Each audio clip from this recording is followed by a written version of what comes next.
Assalamualaikum warahmatullahi wabarakatuh. Salam sejahtera untuk kita semua. Mudah-mudahan teman-teman semua dalam keadaan sehat walafiat.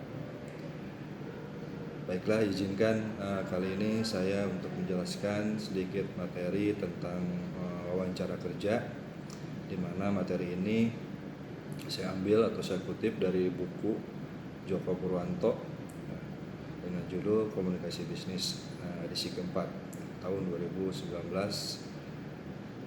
cetak Jakarta, penerbitnya Salemba. Oke, yang pertama kita bicara mengenai pentingnya wawancara kerja. Sebelumnya kita sudah bahas mengenai bagaimana cara menulis surat lamaran, juga bagaimana cara menulis resume atau kurikulum vitae yang menjelaskan tentang data diri pribadi si pelamar. Nah, setelah itu dilakukan, kemudian seorang calon karyawan atau pelamar akan mengirim surat lamaran tersebut beserta resumenya kepada sebuah perusahaan yang memang dituju. Kemudian kita tunggu apakah ada panggilan atau tidak, ya. Nah, kita anggap di sini ada panggilan kerja. Nah, oleh karenanya yang saya akan jelaskan kali ini adalah bagaimana kita menghadapi sebuah wawancara pekerjaan. Yang pertama tadi, wawancara pekerjaan ini sangat penting tentunya, ya. Jadi Anda harus betul-betul menyiapkan segala sesuatunya, ya. Entah itu aspek verbal ataupun non verbal, ya. Kenapa? Karena setiap perusahaan itu mempunyai karakter yang berbeda. Artinya Anda harus betul-betul menguasai segala sesuatu yang berhubungan dengan wawancara pekerjaan tersebut, ya. Misalnya yang saya sedikit jelaskan di sini adalah mengenai aspek kepribadian. Nah, Anda di sini sebagai calon pegawai atau karyawan itu harus punya kepribadian yang istilahnya bisa dianggap positif oleh si perusahaan atau orang yang akan mewawancara Anda. Kita sebut di sini sebagai pewawancara, ya. Misalnya aspek kepribadian yang harus Anda miliki salah satunya adalah sopan santun, ya. Kemudian suara juga itu sangat diperhatikan oleh si perusahaan, ya. Kemudian penampilan, ya. Penampilan itu mulai dari gestur tubuh Anda, mimik, atau bahkan pakaian yang Anda pakai itu harus betul-betul diperhatikan, ya. Kemudian dari sikap itu Anda punya sikap percaya diri, ya, punya inisiatif yang bagus, ekspresi wajah yang positif, ya. Kemudian terutama komunikasi, ya. Anda harus bisa komunikasi dengan orang-orang yang memang melakukan komunikasi dengan Anda supaya terjadi feedback, ya, antara keduanya. Itu beberapa aspek kepribadian yang mungkin harus diperlukan oleh seorang calon karyawan, ya. Oke, yang selanjutnya adalah wawancara tahap pertama, ya. Itu biasanya dengan pendahuluan. Di sini hanya pemeriksaan, ya, atau administrasi, ya, lamaran atau resume yang sudah dikirim oleh Anda kepada pihak perusahaan, ya. Nah, ini hanya memastikan bahwa secara administrasi Anda layak untuk menempati sebuah posisi yang memang dibutuhkan, ya. Selama kegiatan wawancara berlangsung tersebut, berusaha untuk memberikan informasi yang jelas, ya, akurat, tidak berbelit-belit. Usahakan sama informasi tersebut dengan apa yang sudah Anda kirimkan, supaya tidak terjadi kecurigaan atau sebuah ketidakpercayaan dari pihak perusahaan kepada Anda, ya. Kemudian yang kedua selanjutnya adalah wawancara tahap seleksi, ya, atau selection interview, ya, yang pada umumnya memerlukan waktu yang lebih lama dari tahapan pendahuluan atau wawancara pendahuluan. Dalam wawancara seleksi ini Anda mungkin akan diwawancari oleh satu tim, ya, lebih dari satu orang biasanya, dari mulai pihak HRD atau ya, atau personalia, bahkan sampai pihak yang paling atau bagian yang paling tinggi, ya, direktur atau manajer atau direktur, ya. Pada tahapan ini calon pelamar akan ditanya berbagai hal mengenai latar belakangnya, mencakup misalnya kualifikasi Anda ya, pendidikan, kemudian pengalaman kerja, selain itu pelatihan-pelatihan yang pernah Anda ikuti ya, atau yang lainnya mungkin semangat kerja Anda bagaimana secara umum ya, yang istilahnya bisa menjadi poin-poin positif untuk perusahaan ya. Untuk memperoleh informasi penting tersebut ya, pewawancara biasanya akan bertanya langsung kepada calon karyawan secara berkelompok, atau bahkan ada juga yang masing-masing. Artinya ketika Anda wawancara di ruang 1, setelah selesai akan ke ruang selanjutnya. Atau biasanya berbeda waktu atau berbeda hari di sini ya. Artinya tidak sama harinya. Jadi artinya Anda harus menunggu lagi bahwa Anda lolos atau tidak ya. Kemudian yang selanjutnya, bahwa tadi sudah dikatakan ini sangat penting wawancara itu, tentunya Anda harus melakukan persiapan ketika akan melakukan wawancara.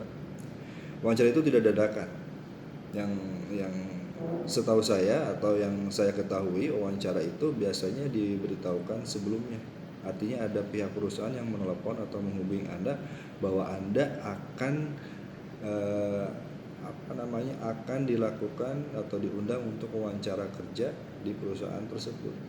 Nah, artinya ada waktu untuk Anda untuk mempersiapkan itu semua ya. Di sini ada beberapa hal yang harus dilakukan dan harus dihindari ya. Saya berikan beberapa contohnya mungkin.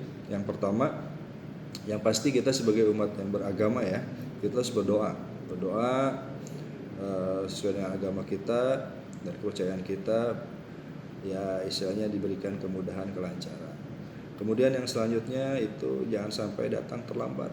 Usahakan 30 menit minimal itu Anda sudah ada di tempat wawancara. Jangan sampai pihak perusahaan menunggu Anda. Kemudian bersikap yakin, optimis, tenang. Kalau bisa bawa semua sertifikat, surat-surat yang memang dibutuhkan. Seperti ijazah, transkrip dan sebagainya ya. Kemudian senyum secara wajar ya. Berpakaian rapi dan sopan tadi ya. Artinya apalagi perempuan jangan terlalu terbuka untuk pakaiannya ya, karena itu akan menimbulkan kesan negatif ya. Kemudian ketuk pintu sebelum masuk ya, kecuali ada yang ngantar Anda. Kemudian ketika sudah masuk, tunggu sampai dipersilahkan untuk duduk ya, atau Anda bisa minta izin untuk duduk. Kemudian tetaplah si pewawancara itu, artinya Anda jangan sampai tidak melihat beliau. Anda misalnya melihat ke atas, ke bawah, kiri, kanan, itu usahakan jangan ya. Artinya Anda harus menatap si pewawancara supaya beliau merasa dihargai gitu ya. Kemudian perhatikan, pahami setiap pertanyaan yang diajukan kepada Anda. Jawablah atau bicaralah dengan jelas dan tegas, jangan sampai menimbulkan salah paham atau salah tafsir untuk untuk si pewawancara. Kemudian tenang, kemudian sudah ya tadi tenang ya. Bersikap jujur. Jujur ini maksudnya jawab sesuai dengan apa yang memang seharusnya ya. Misalnya masalah pendidikan, bahkan hobi juga itu ya, itu nanti akan ditanyakan. Oke, selanjutnya ada hal-hal yang harus dihindari oleh teman-teman nanti kalau misalnya dipanggil untuk kerja atau wawancara. Yang pertama tentunya tadi datang terlambat ya. Kemudian kelihatan kesal ketika Anda menunggu antrian, karena biasanya untuk wawancara kerja itu beberapa perusahaan akan memanggil lebih dari satu orang dan itu pastinya akan terjadi antrian. Kemudian datang ke tempat wawancara seadanya, artinya tanpa persiapan apapun, atau bahkan Anda berpenampilan terlalu berlebihan. Ya, terlalu dandan terlalu menor ya, mencolok dan sebagainya, heboh dan sebagainya. Kemudian Anda bawa tas yang memang tidak diperlukan ya ke dalam ruangan wawancara, atau mengajak teman bahkan keluarga diajak, itu tidak usah ya, hindari ya.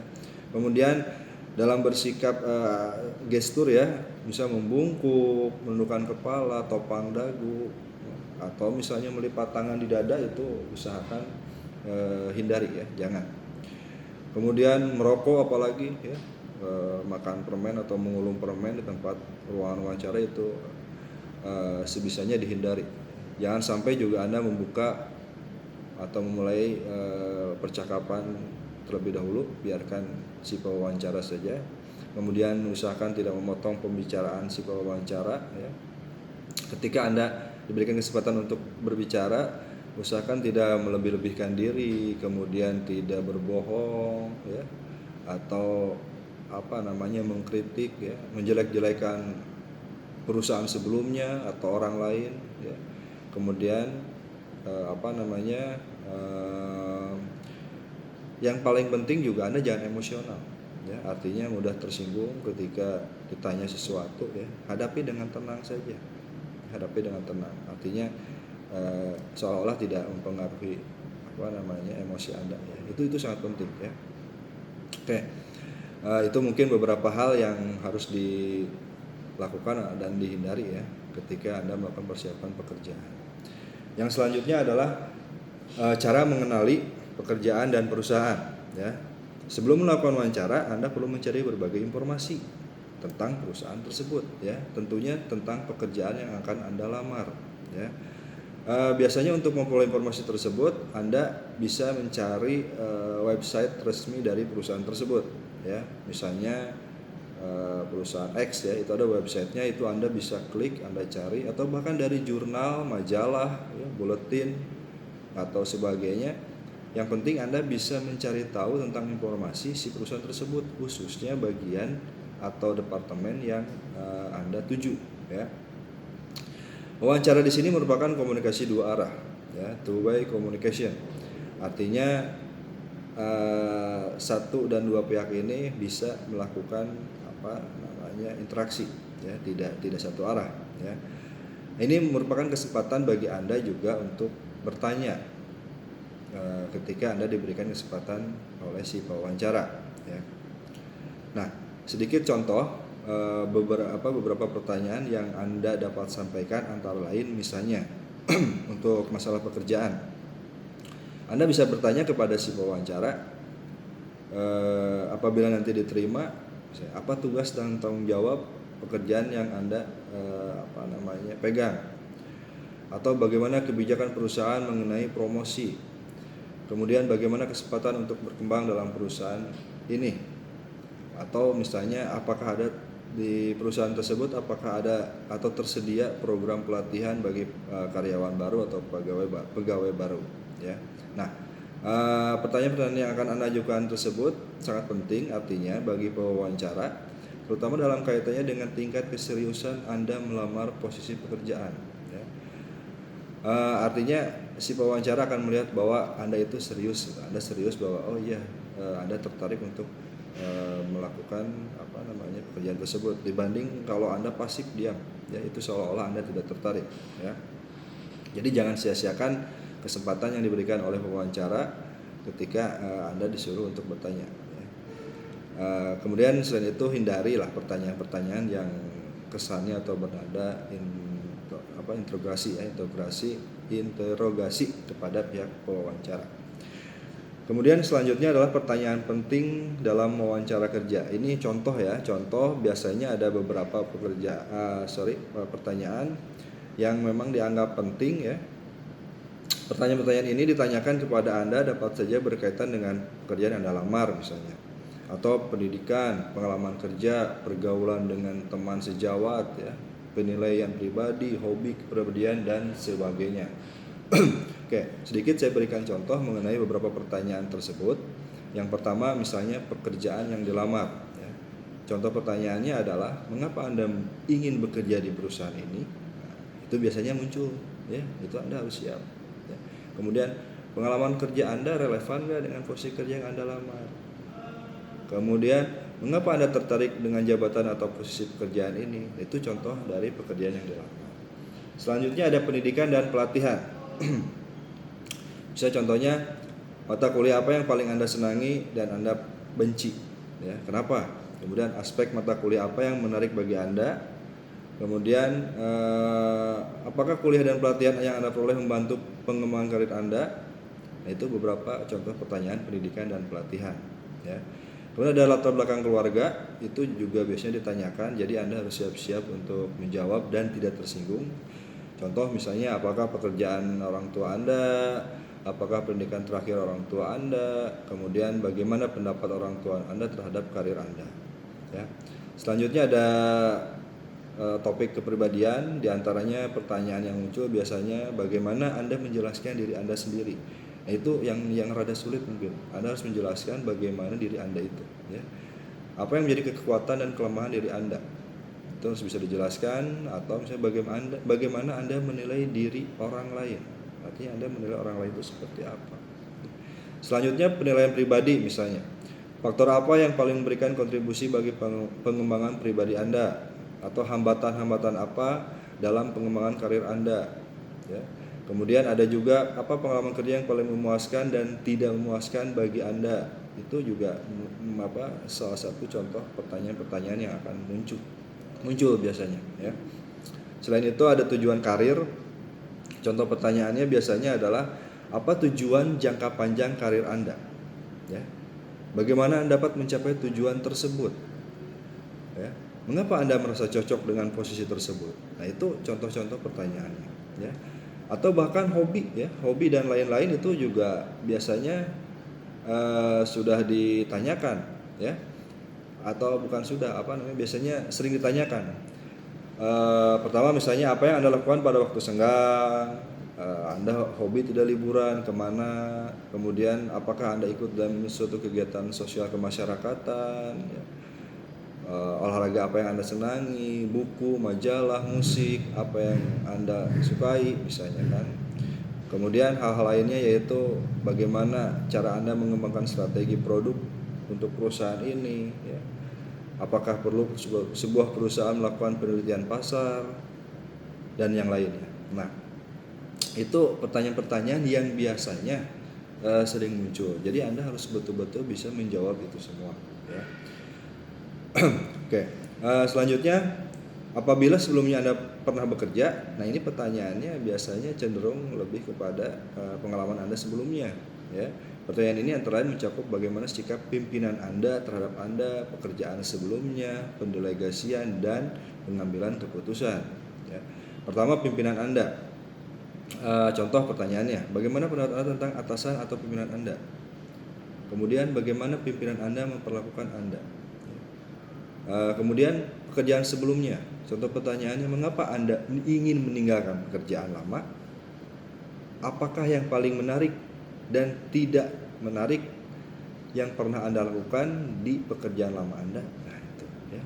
Atau pergaulan antar sejawat, rekan kerja, misalnya bagaimana pergaulan Anda dengan teman-teman sejawat, ya. Apakah Anda orang yang lebih suka bekerja sendirian atau kelompok, ya? Tipe orang yang bagaimana yang paling Anda senangi dan Anda benci, itu juga akan ditanyakan, ya.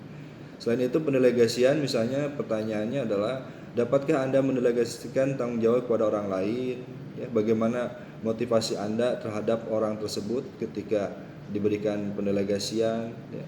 Atau bahkan pertanyaan istilahnya, bagaimana jika orang tersebut menolak pendelegasian tersebut, apa yang Anda lakukan? Itu juga harus bisa dijawab oleh Anda, ya. Kemudian yang selanjutnya ada pengambilan keputusan. Contoh pertanyaannya, apa keputusan yang paling mudah, yang paling sulit yang pernah Anda lakukan? Itu juga Anda harus jawab biasanya. Bagaimana proses Anda melakukan pengambilan keputusan tersebut? Kemudian reaksi orang bagaimana terhadap keputusan tersebut, ya. Itu beberapa contoh pertanyaan yang biasanya ada ketika kegiatan atau sesi tanya jawab atau wawancara dalam sebuah pekerjaan. Kemudian selanjutnya tentang ucapan terima kasih, ya. Apa yang perlu Anda lakukan setelah wawancara kerja berakhir? Tentunya Anda harus mengucapkan terima kasih, ya. Thank you letter. Terima kasih, ya, kepada para pewawancara, meskipun Anda merasa jauh lah diterima di perusahaan tersebut. Tapi tetap hal itu harus ditunjukkan oleh Anda kepada pihak pewawancara, ya. Tunjukkan penghargaan Anda bahwa Anda sudah diberikan kesempatan untuk melakukan pengenalan diri dengan cara wawancara, ya. Atau misalnya bisa dituliskan melalui bentuk tertulis, ya, surat ucapan terima kasih yang sederhana, singkat, juga jelas, ya. Hindari sikap menyombongkan diri atau terlalu percaya diri, ya. Akhiri surat Anda dengan suatu harapan untuk memperoleh keputusan sesegera mungkin, ya. Artinya bukan keputusan diterima atau tidak, tapi keputusan yang istilahnya kalaupun diterima ya segera, kalaupun tidak ya segera. Artinya supaya ada kepastian dengan cepat. Kemudian selanjutnya ada materi surat penerimaan pegawai dan surat penerimaan kerja. Perusahaan harus dapat membuat surat pemberitahuan dengan baik dan mengirimkannya kepada pegawai sesegera mungkin, ya, jika hendak menerimanya. Lalu bagaimana pengorganisasian surat penerimaan pegawai yang baik, ya? Diterimanya seseorang itu maksudnya calon pegawai oleh sebuah perusahaan tentunya merupakan kabar baik, ya, good news, ya. Sebelumnya kita sudah belajar tentang good news. Dapat diorganisasikan dengan perencanaan langsung atau direct plan, ya.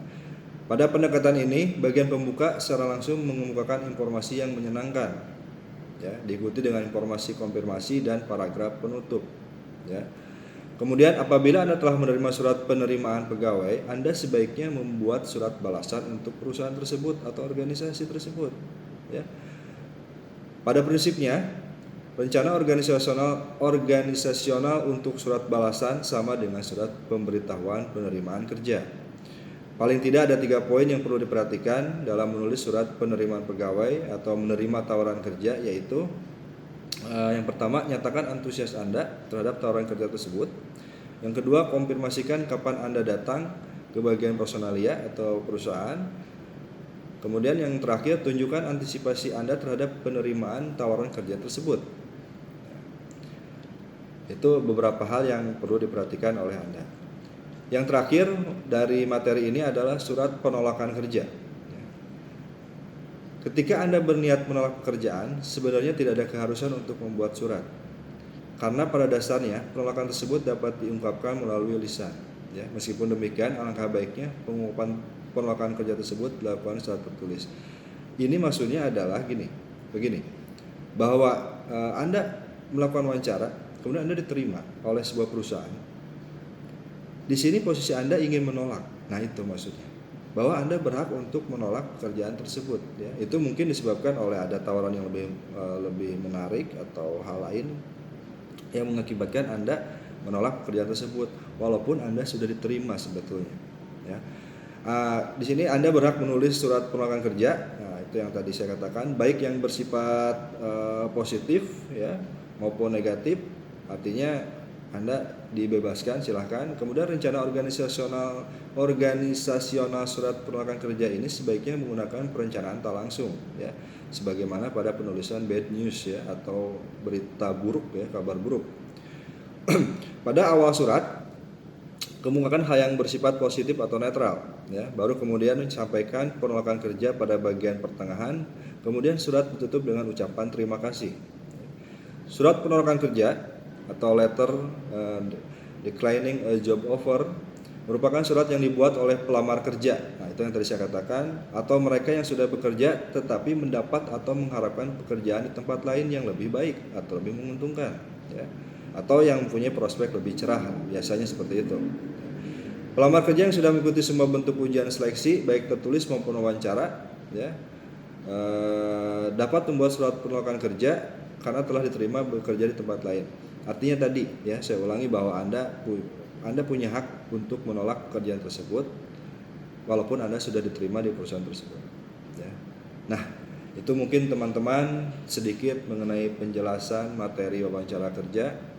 Mudah-mudahan apa yang saya sampaikan ini bisa bermanfaat untuk teman-teman semua. Sukses buat teman-teman dalam hal mencari pekerjaan. Mohon maaf apabila ada kata-kata yang menyinggung atau kurang berkenan atau kurang jelas. Sekali lagi terima kasih untuk atas perhatiannya. Wabillahi taufiq wa hidayah. Wassalamualaikum warahmatullahi wabarakatuh.